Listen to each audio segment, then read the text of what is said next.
I didn't even get into the fact that I've been branching out into I've been mostly playing Insect Glaive. Save it. That's fine. Exactly. Save it. You know you're gonna, man. This is your 2K. You're gonna play it another 100, 200 hours. Just save it for the next time. Yeah, this will be like, I was thinking about this in the shower today when, like, I don't know, I wasn't thinking about it so much for Monster Hunter, but like if you guys ever get to a point where you're like having like, you know, your quote unquote dad game, it's got to be 2K for Randall and Monster Hunter for John. Just like, don't play any other game. Just this is my one game. Yep. Getting every gaming fix I need. Yeah, I think I told you is like, oh, they announced that they're coming out with a new Monster Hunter in 2025. I'm like, I'm so excited.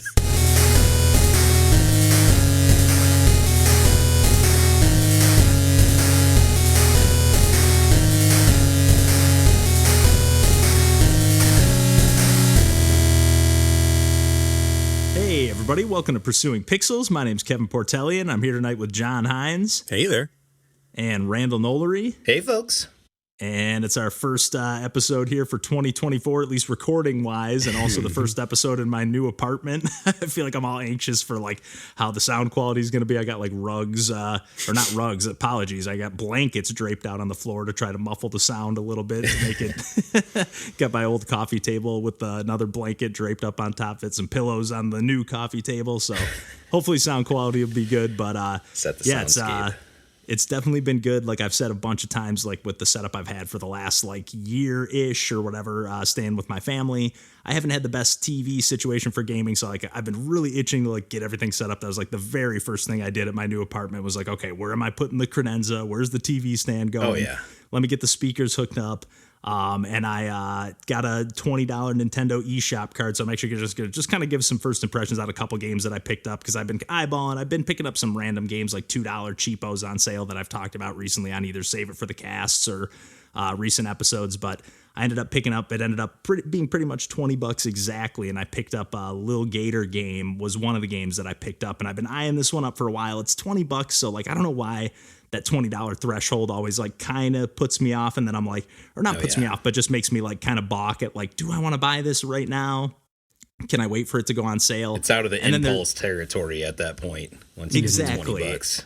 Exactly. And then on top of that too, if it's already a $20 game, is it maybe going to be a physical release? Which this game is a physical release, but it was like, I saw that it was limited and it looked like it was already, the first run was done. And I was like, maybe they'll do another one, but whatever. I'm just going to buy it because I've really been wanting to check this game out. And like the one thing that I've been also kind of putting me off of it, or not putting me off, is not the right way to say it, but like that's been making me kind of just like wait on it, is because it kind of just looks like, it kind of looks like another short hike-ish kind of game. What's wrong with that? Not to diminish it. Yeah, exactly. Nothing wrong with that because that's one of the best games that I've played in recent memory. For real. But it just made me feel like, are they just trying to like kind of capitalize on that, you know, popularity or how good that game is? But that said, having played I haven't played a ton of this, but like 45 minutes, maybe an hour at the most. But this game, it might be out short hiking a short hike. And I don't want to even compare the two because they're both just awesome games. And again, I haven't played enough of this to really be able to say one way or the other. But based on what I've played so far, the charm level is like off the charts to the next level. He plays obviously this little gator, and like your sister like comes back in town from school, and like she's busy with work, and you're just like trying to get her to go on like one more adventure because you're just like, no, she'll understand if, you know, she just sees how much fun I'm having. So like you're playing with your friends and they're like making up quests for you, and there's all these like, they set up all these little like cardboard creatures on the island, and you're going and hacking those into pieces, and then you're able to like collect the stuff and craft those into new things or whatever. I haven't again gotten too far. Like I've now just gone to like the new big island after like syncing up with my 3 friends that like make quests for me or whatever. But like even like just the writing is hysterical. Like I have busted out loud laughing like 3, 4, 5 different times in the opening bits here. Jeez. Just with like, there's like one character that's like selling you bracelets that are for like power ups. Like at least this first one is like for just being able to like climb higher. And it's very like Breath of the Wild inspired, very, you know, very much like a short hike is. And it's got all the like kind of little animal cutesy, almost like Animal Crossing style characters and whatnot. But like, I don't know, just even like one of your friends, like the whole plan is like, okay, like your 3 friends are going to go, you know, spread out, and they're going to come up with a few quests for you so that you can then text your sister and get her to try to come out and stop working on her project and start, you know, playing with you guys for one last time or whatever. And the one horse friend, I can't remember the name, but it's just like, oh, I forgot to come up with a quest. And, you know, you're just like, oh, come on, man. Like, well, you're supposed to be coming up with a plan for me. We got to get her to come hang out. And then he's like, all right, go fetch me that, you know, fetch quests are the best. Like, go fetch me that pot and pan over there. And he's like, and your character's just like, come on, that's just like a pot and lid. Get out of here. And he's just like, whatever. You go get it, and the lid ends up being like your shield. And, you know, it's just like really leaning into like the imagination kind of stuff again with like the cardboard stuff. But then the shield, I haven't even been able to use it as a shield yet. You actually just like hop on it and just kind of start sledding down hills. Nice. And that's another thing, like where it feels very much like a short hike. You can't fly or anything in this game, but being that you're a gator, you can swim really fast when you get in the water. So like the movement, both on the ground, you know, you just jump regular, kind of almost feels like a 3D platformer, the movement. And I was a little bit weary of how that would feel too, because like when you see the game, like just in trailers and stuff, it's got this real like kind of wobbly, weeble kind of character movement. So I wasn't sure how like accurate that was going to feel. I wasn't sure if it was going to like be real physicsy, sloppy kind of feeling, but it's not at all. I mean, there's little moments of that here and there, but like the gameplay is, I don't know. I've been just smiling ear to ear.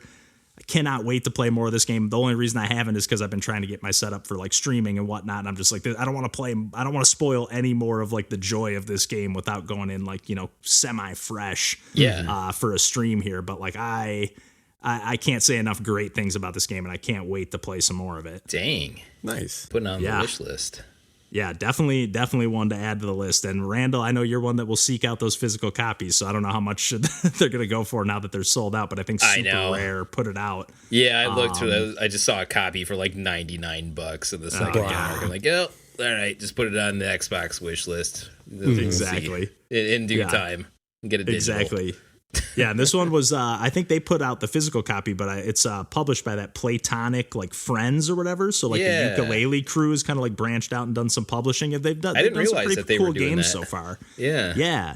And this is definitely, from the stuff I've seen, this is definitely probably the best one I've seen so far. It's really, really good stuff. So awesome. I can't wait to play more of this game. The charm is like it really leans into the Zelda stuff and like I don't know. It's awesome. Generally seems pretty family friendly too, from what I'm gathering. So that's that helps my cause too. That's nice. Yeah, definitely would be a fun game to just like romp through on whether Fiona wanted to play it or not, or if she just wanted to kind of watch while you romp through it. It's definitely like really, really fun and whimsical. The music's great. For sure.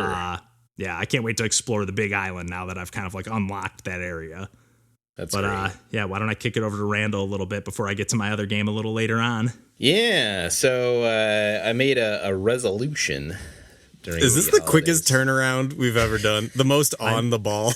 I know Randall's done it quick before, but yeah, I don't know if it was ever first episode we recorded in the new year. Yeah, like, no, I'm going to have to make myself play this. It's like... No, I guess not that much. Not when an Analogue Duo shows up at your house and you're like, nice. Like I need to play things on this need a reason right now. After I go sicko mode and spend like a whole couple of nights like updating things, because that's fun in and of itself. Is downloading firmware files from the internet and getting it set up to your liking. Yeah. I'm just one of those sort of guys. I just need to have the latest and greatest on everything. Why would you play games when you could, get things ready to play when you can games? make a setup for them, for the potential to play games. When you can the potential of it is unlimited.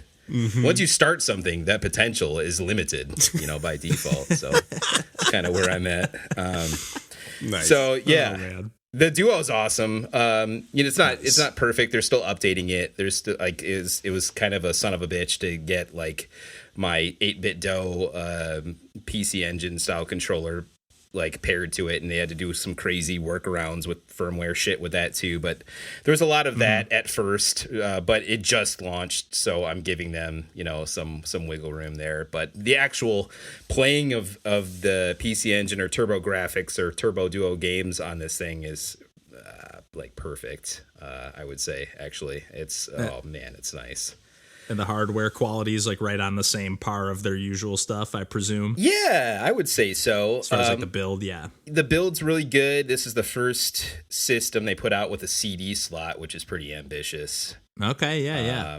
But it's, and there's a lot of the best games on the platform were the kind of CD games, because those ones came kind of later down the road, and they could do more with that, more power, but obviously more storage and audio quality and blah, blah, blah, blah, blah. Even though the turbo chip audio was really good in its own way, I would say. But so a lot of it was based on that. So if they were going to do this right, they were going to have that CD slot. And it's instead of being kind of on the original, it was kind of like a top loader thing, kind of like the original PlayStation, I would say, right, where the slot opens and you put the CD in and you close the slot. And in this one, it's more like direct drive. You're just putting the CD in and it's sucking the disc in there, and it's like makes me a little nerve-wracked considering how expensive some of these discs are at this point. That's a good point. I'm gonna do it anyway. I'm gonna be brave, so I did that. What's the DRM situation on those games? There's a whole submarket of professional reproductions that you can get from certain places on the internet, and I'm not too good to not partake in some of those things. Like, I know technically I could just go get digital files and pay $0, but it's nice for the picking of a game I want to play to just see it on a shelf and say, I'm going to play that, and it looks like a professional print, but it's not a duplicate. It's They kind of split the difference where, they put the company's PCE Works, and, they kind of put their logo on it too. So, this isn't just, a complete. Like, it's not an original or whatever. Right. Yeah. It's not an original. It's just a well done, like, manufactured professionally, like, reproduction of those very, like, hundreds of dollars individually games. Right. So, yeah.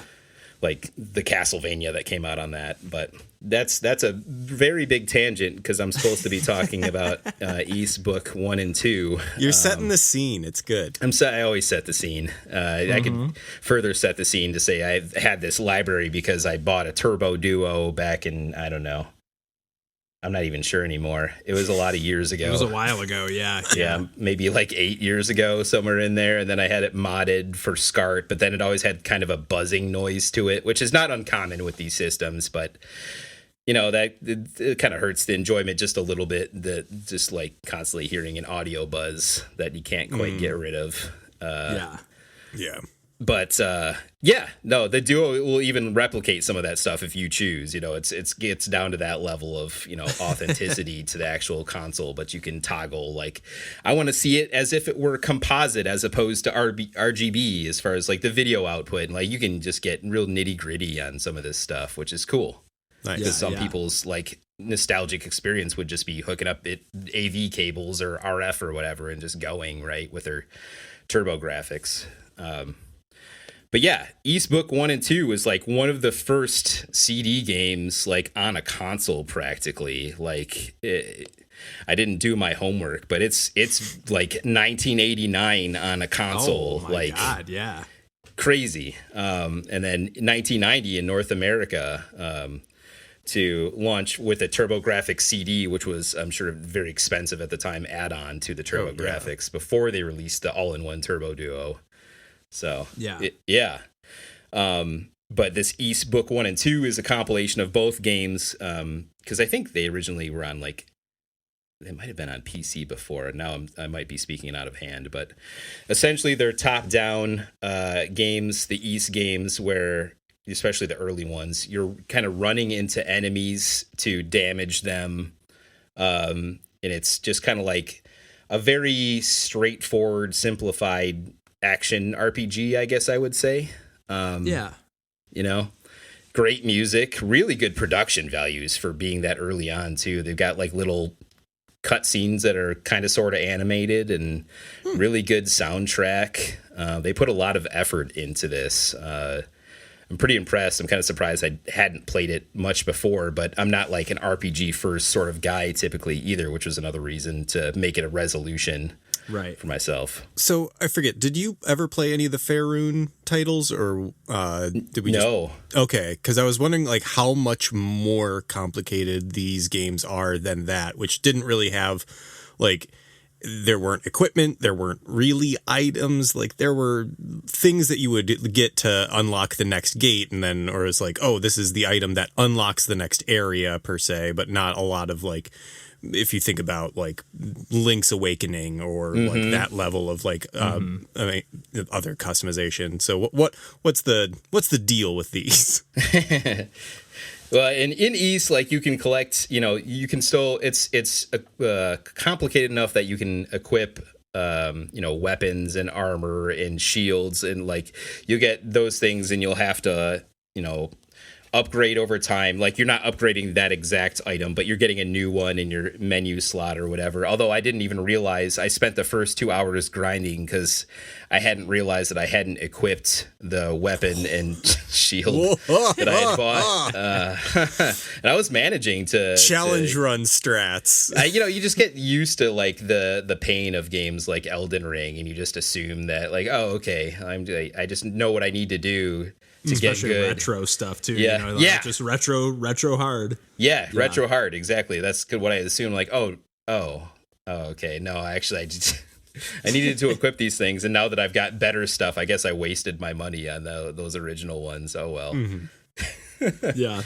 But it's like a decent story. Like you just kind of walk up to people to talk to them, just like you walk up to enemies to hit them. Like if you hit them head on, you kind of repel off of each other. But if you hit them at an angle, you kind of can hit them, and then you can kind of like ram into them, or like keep tackling into them as if it were football or something, and just keep hitting them like across the screen. But they can they come if they hit you from the side or from the back, you're going to take damage for sure, sort of thing. So, and everything moves kind of fast, which I kind of find helpful to the gameplay of it all. You can increase the speed of the text too, because it's at the end of the day, they didn't make it too complicated. They assumed that most of the folks playing this are probably going to be like 10-year-olds, so it's nothing too in-depth that way.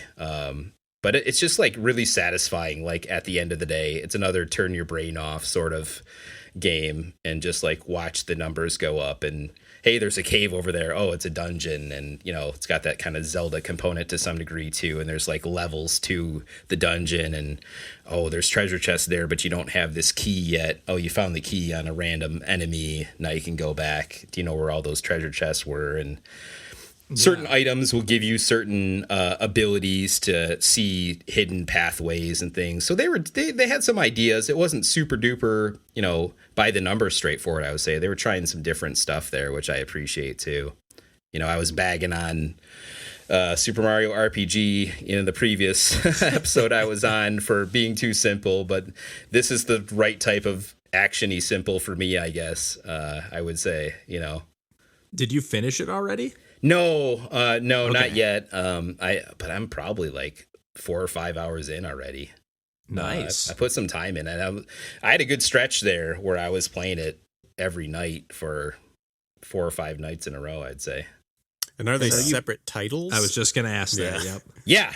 Yes, and they're both on one disc. So yeah, they're separate titles. So I'm just playing one right now, and I'm kind of curious to see now what that evolution might look like. Just go from 1 to 2. It feels like already I'm relatively far along in 1 for kind of what the map has unfolded to be. It's not necessarily a very huge map, and as you gain these experience levels and get these more powerful weapons, some of the enemies that took 3 or 4 hits are taking 1, and they're just disappearing immediately upon my touch. So I'm thinking this won't take too long. It's also kind of unique in that the overlay, this is the same as when I played Ys 3, it kind of had the same thing where there's an overlay that's always on the screen that shows like your experience level, your health, and, kind of like where you are.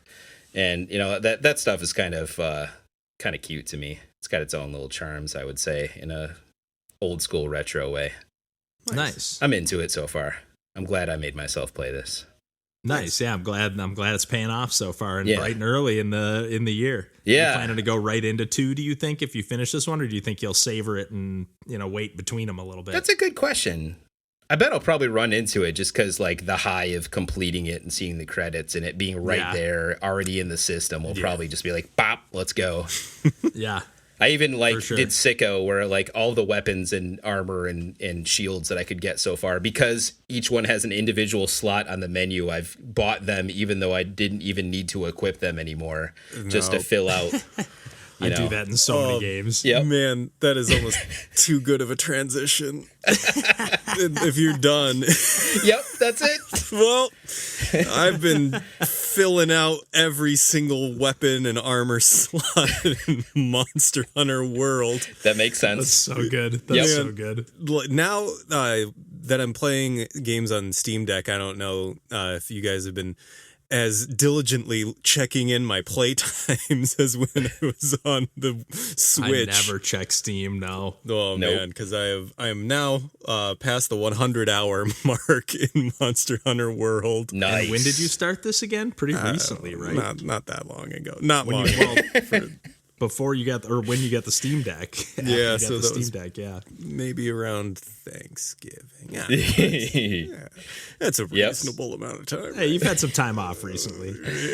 Anyway, I'm fully at the point now where I've gotten into master rank. I at least for Rise and World, they have like different strata.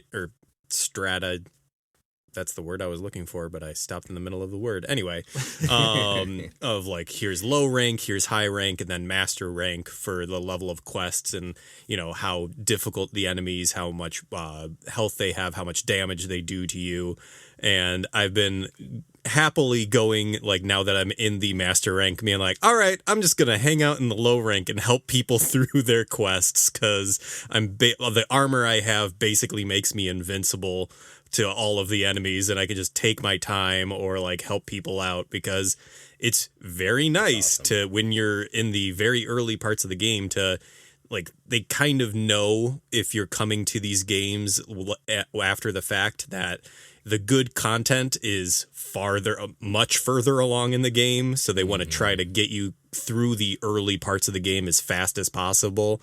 And even now when I'm playing it, like, half of the like optional quests are already marked as completed, just because they're like, you don't need to do these. You don't like, these are just padding out time before we had Iceborne as the expansion come out, before we had all of these things. And like, now I'm just firmly in the game, I guess, because it's not even end game, because I feel like this is where the actual game starts 100 hours in, which is a wild thing to say, but it's fun. I'm really enjoying it. I still think I prefer the like actual handling and controls of Rise to World, but I definitely think that World is an easier matchmaking, easier like navigating the world, overworld, and like doing your little, like, they always add in both World and Rise like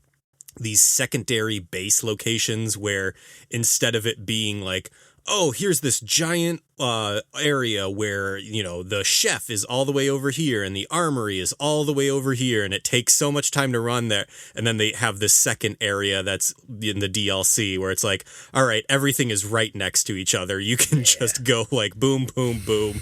Don't need to move.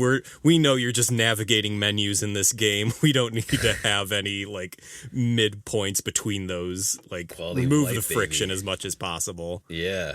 But I'm having fun, even if it's the same thing. It's the same game it's always been. You just get into a battle and you fight a monster for 30 minutes to an hour. And man, I love that formula. It's really fun and really good. Yeah, it's satisfying, and I like that you're doing the friendly vet helping the new rookie out, because it seems like, especially in Monster Hunter as a series, that's kind of a built-in culture of Monster Hunter, from what I've heard over time. It's definitely like, I've been getting the gamut. Like, every time that I was in low rank, like, I just had a bunch of helpful people help me through, and then I'm doing the same. But every once in a while I'll get into let's try to do a master rank hunt, and like all of the like, you can preload quotes or like things into your like quick menu for communication, and like all of the things are like snarky, and I'm like, well, maybe I don't like playing in the high rank as much as I do in the lower ranks.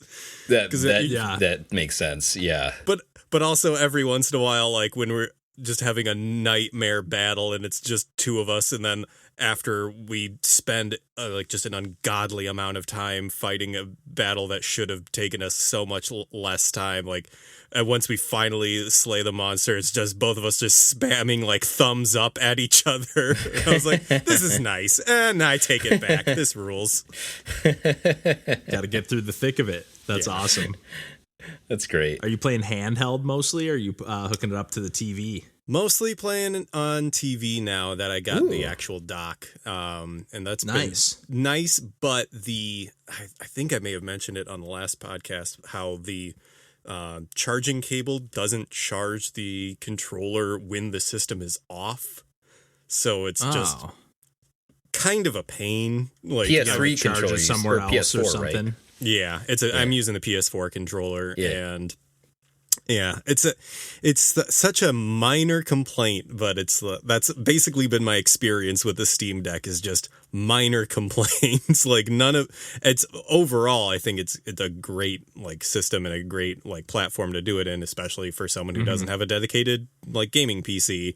Yeah. But at the same time, I'm just like, oh my God, I have to just like leave either the system on with the controller plugged in, or to unhook the controller and plug it in elsewhere. Yeah. And I didn't think I was leaving it on, like having the battery depleted, but you know how I play games, which is leaving them open for hours at a time.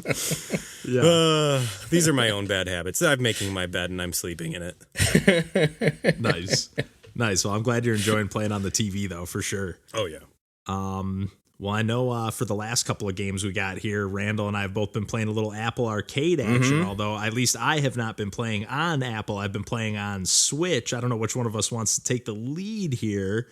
We've got one game that we've talked about in the past. Randall's been playing Grindstone. I've been playing Bleak Sword DX, and actually Randall also played a little bit of that, I think, as well. Yeah. So I guess we could just kind of talk about both those. I did, yeah. Certainly a lot less of the Bleak Sword, because man, that Grindstone's good when you got a little touch surface going on. I was going to say, you're playing on the pad, right? Yep. Yeah, on the iPad. Like, and I've not really done as much gaming on the iPad, because I was like, ooh, the Apple TV. I can hook up a PS4 or PS5 it's controller. Like a console, yeah, and make it like a mini console with some of these exclusive games, or otherwise this subscription thing where some of these games I wanted to try, they're on that. Maybe they're not the most optimal version, but it still runs well enough, especially if it's like good enough for a demo version or whatever. Yeah. But man, that Grindstone, ooh, and I played it on, that's one of the ones that I was like, oh yeah, when you talked about it before, Kevin, it's like, oh yeah, I played that on Apple TV, and I played a couple levels with a controller, and it was great there, but I was going to say, it feels great with a controller too, but I always felt like, this would be awesome to just like trace the lines of the enemies. So much faster, like just the input response of like, the new batch of whatever the creature things are called have dropped down. Look at the colors, look at like, and if I go around counterclockwise, then I can go all the way around, and then there's a diamond which lets me, like an Uno wild card or whatever, where I can connect that to any other color and then continue my string, and if you get over 10 you get this sort of diamond MacGuffin, and if you get 15 it's a better MacGuffin, and like the numbers and the sounds get better, and it's very good. It's well designed. Soundtrack. That was the other thing. Like, I turned the sound down most of the time just because I was kind of laying in bed mostly late at night touching this thing, but then I'm like, one night it was a little earlier and the sound was on. I'm like, actually the soundtrack's good on this game too. Shoot. Oh yeah. Yeah, man, it's really good stuff. Yeah, and the sound design, everything about it. Yeah, that's a really fun one. And again, it does play, but I feel like especially like the only time when I would feel like it feels great with a controller, but every time I wanted to like undo a move or something, I was always like, I feel like this would work way better on a touch screen. Yes. So yeah, because is it you drag it and then when you let go of the path does it execute, or do you drag and then have to press a separate like prompt on the screen to like then you still have to press go in the corner to go. That's nice though, still, because I would hate to make a move and then like realize that too late that you missed a creep or whatever.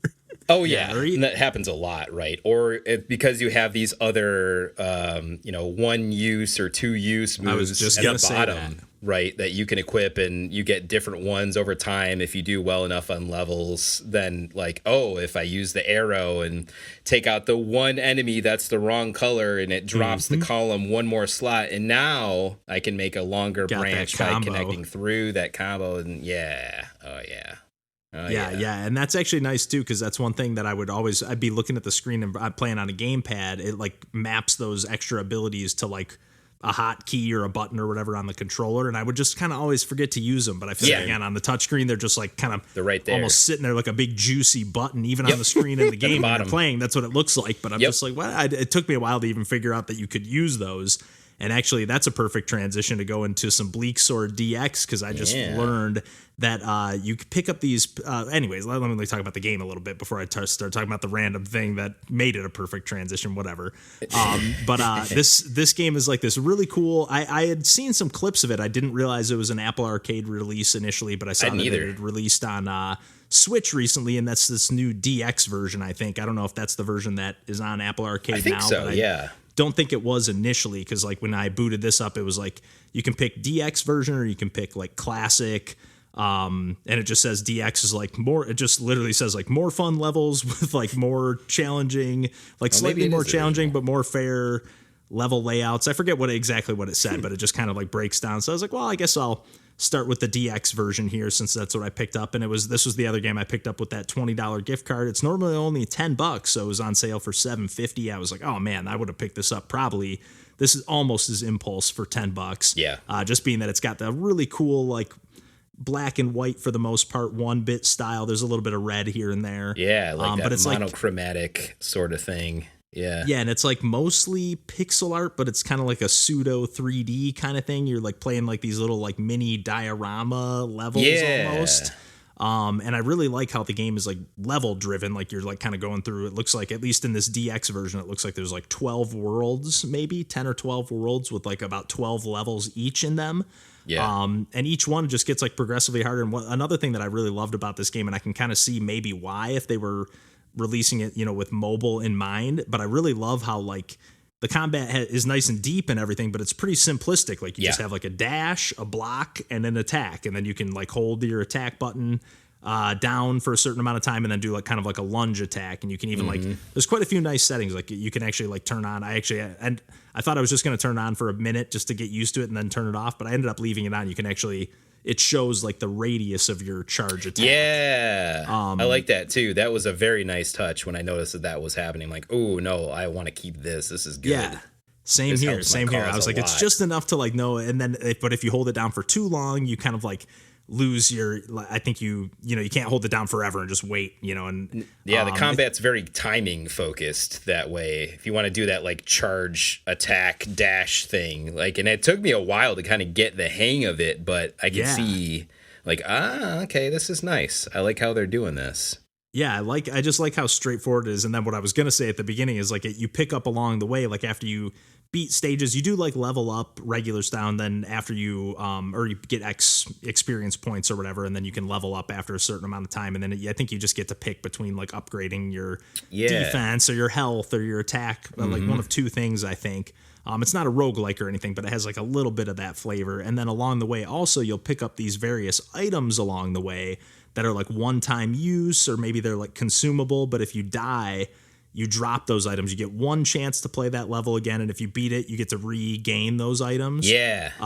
But they map those to like the left and right D-pad buttons, which I was playing on Switch on the Pro controller, so I just wasn't even really thinking. I was like, and like the first couple items I picked up sounded more like a passive ability kind of, so I just wasn't even thinking that I needed to use them. And then after one thing I got was like a consumable item, and so I was like, oh, interesting. I did, I think I'm going to have to actually like press a button, and then I looked in the controls and whatever and figured that out. So I still got a little bit, I'm about halfway through the second world, best that I can tell. Nice. And it is starting to kick my ass. I was getting my ass kicked in the first world. I didn't even complete that. I think I only got the one consumable item off of my recollection. But I think I'm playing the non-DX version for what that's worth on Apple Arcade. Yeah, and I don't know if that's harder, easier, whichever. It's pretty hard. I'm not sure, but either way, they're both hard because I was just talking. I made a post about one of the video clips that I saved while I was playing on Switch. And somebody was like, "Oh man, I had a blast with this game, like up to a point, and then I hit a wall." And I was like, "I think I might be getting close. Like I'm not quite at a wall yet, but I definitely like I've played this one level quite a few times, and I'm just like, man. The one thing I do like though is it does seem like every time you play a level, like the enemies spawn in the same spot. They do. Yeah.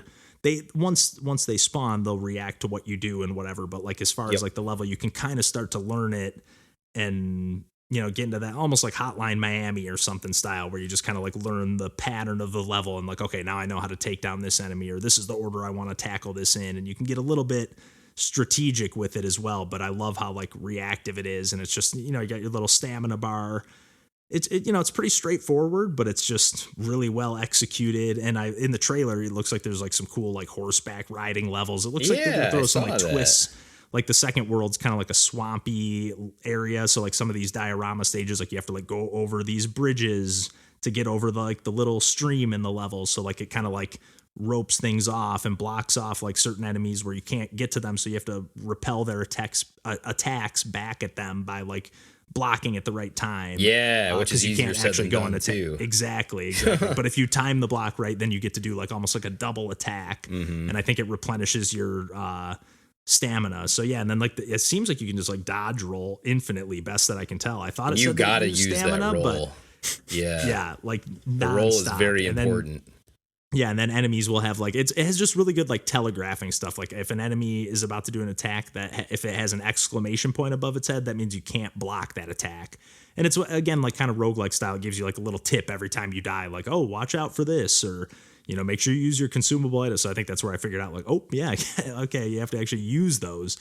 But yeah, I'm looking forward to playing some more of this one. It's another one where I was like, oh, I definitely want to stream this, but at the same time, it wasn't not in the same way with Lil Gator Game. I was like, man, I want to go into this like pretty fresh if I stream this. Where Bleak Sword, I'm like, I want to actually maybe get a little better at this game before I embarrass myself while playing it. But it's both have been a lot of fun. I'm really, really glad I snagged both of these finally. Yeah, Bleak Sword needs your full attention. Yeah, I would say, it's one of those sort of ones. It felt like the enemies would like pop up when you went in a certain area of the map, but maybe that was just a timing thing on my part. And like the enemies definitely had different behavior patterns too, as far as like how they would go about going after you, Yeah, and maybe they do like react to certain things as far as when they spawn, because there were like in the swamp there were like these tentacle monsters where like I guess they would kind of just like pop up from out of the swamp and start attacking you. So I don't really know when they spawned exactly. So but yeah, I really liked how arcadey it felt. I wasn't sure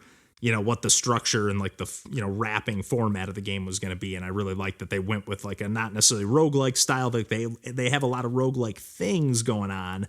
And actually, I really love the death animation when you die, that like kind of real pixelated skull that comes and just kind of like chomps on the screen. Oh, yeah. Just a really cool, like, I don't know. It's like so, you can like barely even tell it's a skull. It's like so blurry. It's very really much cool. like we have a 16-bit system, but we really want to do a 3D effect that looks cool. Like that's what it looks like. And it's great. They did a great job pulling that off. Yeah, they really nailed the aesthetic, just the way the trees like kind of waver in the wind and stuff like that. And the 3D, 2D blend is really great. It is. Yeah, they did a nice, cool, unique thing.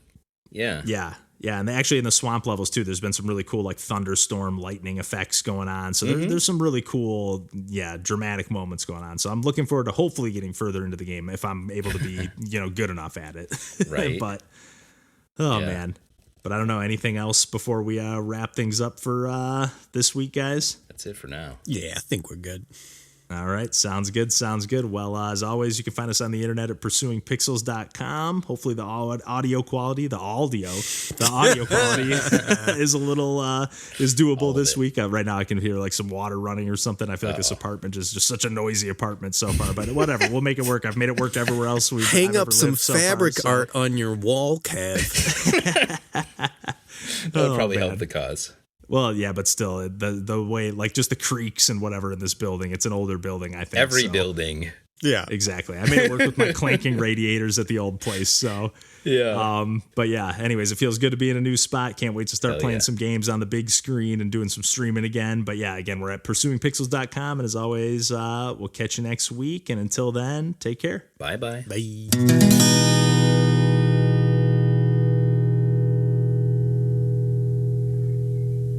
Nice. That water stopped running, baby. Right as I stopped.